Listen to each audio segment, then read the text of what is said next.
Добрый день, дорогие друзья! Это случилось 24 июня 2016 года около 2 часов 48 минут в жилом доме номер 74 на проспекте Дмитрия Еваргинского в пятиэтажном доме. На крыше дома над вторым подъездом произошел пожар.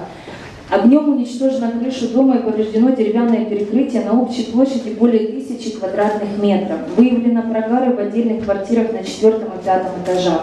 Впоследствии пожара нарушены нормальные условия проживания жителей 15 квартир, но благодаря сотрудникам МЧС и патрульной полиции погибших и потерпевших нет. Без высокопарных слов, вы – гордость нашего города. Слово предоставляется городскому голове Борису Филатову.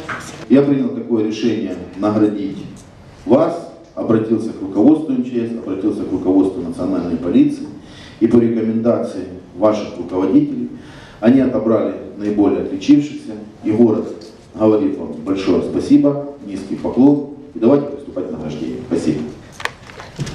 Нагородити медаллю захисник вітчизни, сержанта, майстра газодимозахисної служби, відділення газодимозахисної служби 5-ї державної пожежно-рятувальної частини, 8-го державного пожежно-рятувального загону Головного управління Державної служби України з надзвичайних ситуацій в Дніпропетровській області Артемова Дмитра Дмитровича.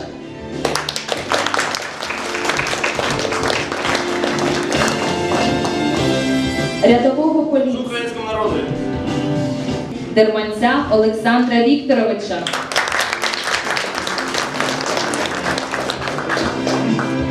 Українському народу. Маркіна Олександра Володимировича. Українському народу.